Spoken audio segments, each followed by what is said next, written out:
Hello, welcome back. Now, coming to the next design method, that is ultimate load design method.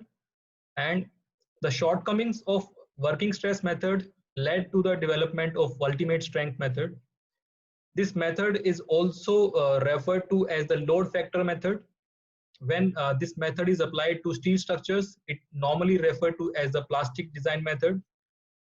This method was validated by research which was undertaken at Cambridge University, UK, by the Professor Baker and his colleagues in 1977.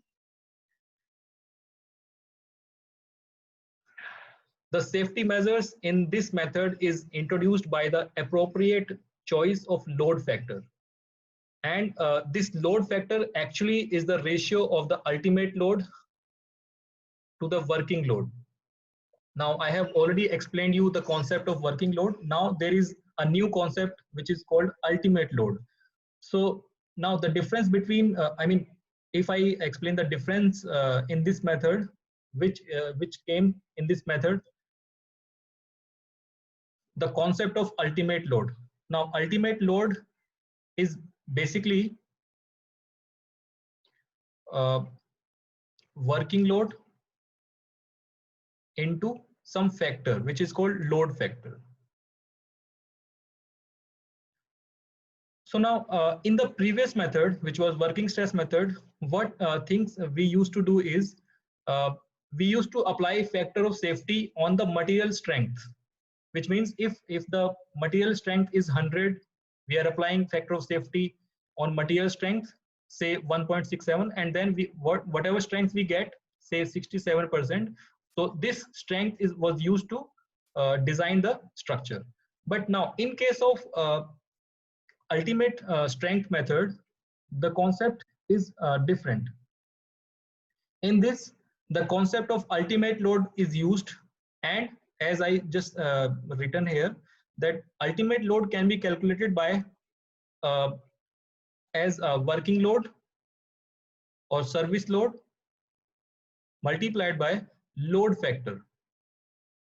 So the factor of safety that we used in working stress method, that was used on the material strength. But in case of ultimate strength method, in this method, the factor of safety is applied on the load. So for example, if the building is supposed to carry say working load of 100 kg, then we will multiply this load with some factors. Say if I take this factor as 1.5, then the ultimate load will become 150 kg. So as we know, our building will be subjected to this much load, but we will be designing our building for this load. Okay, so this is the concept that is being used in this ultimate load. So there, the factor which is used to exaggerate this load, this factor is known as load factor. So there is the concept of load factor. So now in this graph also you can see this pink line is showing the working load, which means we are assuming that our building or our material will be our structure will be subjected to this much load. But what we have done is we have exaggerated this load up to this point. So we have considered, this load can fluctuate up to this point. So this point, we are actually designing load for this point, but ultimately load will be up to this only. So this is the concept they are using, and this green line is called ultimate capacity, while in case of working stress, this was ultimate yield strength. This green line here is also yield stress, but this we are calling ultimate capacity. So here the green point you can see, this is again the ultimate capacity. So the difference between demand of ultimate load and the ultimate capacity, this is basically is safety margin. Now in this, ultimate stress is also, concept of ultimate stress is also used. So the load, ultimate load per unit area of cross section will be called ultimate stress. So basically the basic difference between working stress and ultimate strength is that in working stress, we used to apply safety factor on the material strength. In case of ultimate strength method, we used to apply factor of safety on the load. So basically there we were dividing. Here in this method we are multiplying the load. So basically what we are doing is we are exaggerating the load.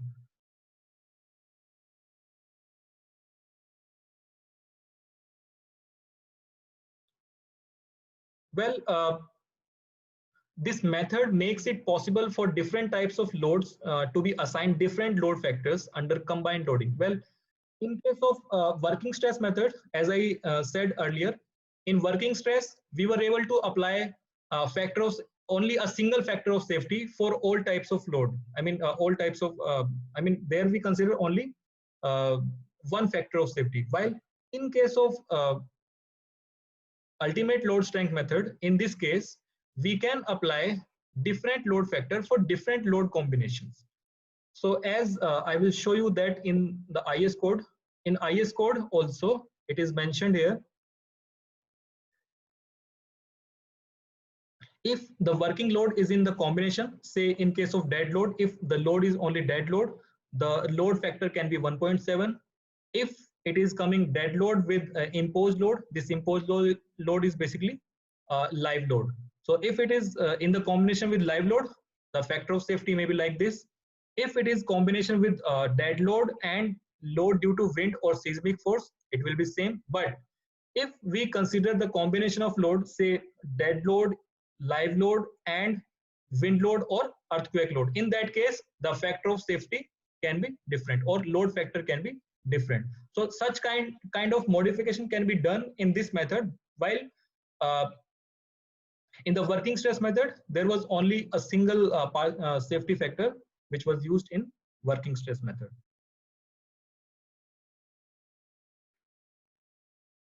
Also, it is noticed in this method that the satisfactory strength performance at ultimate load does not guarantee satisfactory serviceability performance, which means if we are assuming that the design, the ultimate method that we are using, there we are using ultimate load theory, ultimate load. So this ultimate load can ensure the limit state of collapse or the strength criteria. But if we consider the serviceability criteria, it may not guarantee that our structure will be serviceable. Now, serviceable here means serviceability limit state can be the deflection or vibrations or the fatigue. So these kind of failure, or they may also render the structure from its service. So maybe that structure may be standing, it may sustain, but at the same time it may not be serviceable. So which means if I assume that, for example, if I say that this is the beam and it is carrying this much load, okay, so this load may be sustained by this beam because of the stiffness of this beam, but at the same time, because of as this load may be high, this beam may deflect. This beam may deflect, and this beam may deflect maybe more than the permissible limit. So as I said, ultimate load is maintained on this beam because of the stiffness of this beam, but at the same time this beam may deflect adversely, and this deflection criteria may not meet the standards of this method. So that is why there is the lagging in this method, that serviceability may not be ensured in this method at the same time. So that becomes a big drawback of this method, and that is why this method is again is not in use now.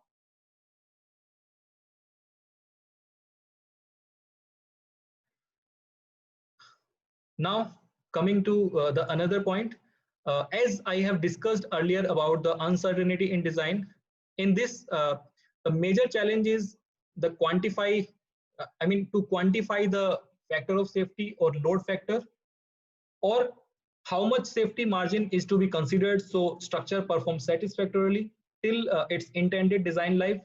So the safety margin are normally provided in design. So now talking about the working stress method, It is provided in terms of permissible stresses, and in ultimate strength method, it is provided in terms of load factors, primarily on the basis of engineering judgment. So the structures designed according to these methods were found in general to safe and reliable. However, the safety margins provided in these methods lacked a scientific basis. So that is why again there are uncertainty in the design. So in the design calculations, we generally use a single value for each load and for each material property, with margin to take care of all uncertainties. Such a single value is known as characteristic strength or the resistance in case of material strength property, and characteristic load in case of calculation of load on structures. So first we will talk about the characteristic strength. As you can see here, so here characteristic yield strength of steel is defined as the value of strength below which more than 5% of the test values will fall. So this characteristic yield strength is basically determined using this curve. This curve is known as normal distribution curve, and with this curve, if we take with the standard deviation of 1.96, 95% of the test result should be passed or should be equivalent to the designated characteristic strength, while there may be chances that 5% of the material or 5% of the specimen may not pass the strength test. So basically this characteristic strength is determined using a number of tests. So in case of steel, there may be some number of steel specimen, and they will be tested for it may be tension test or maybe other test. Majorly tension tests are carried out. So if we have a number of specimen, and if we conduct the test a tension test on those specimen, say for example there are 100 specimen.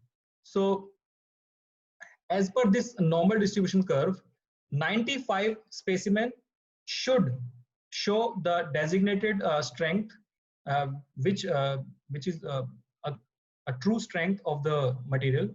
So this 95% of 95 specimen should show the true strength, while it may happen that 5% of the result may not meet the appropriate criteria. So that is the definition which is based on the normal distribution curve.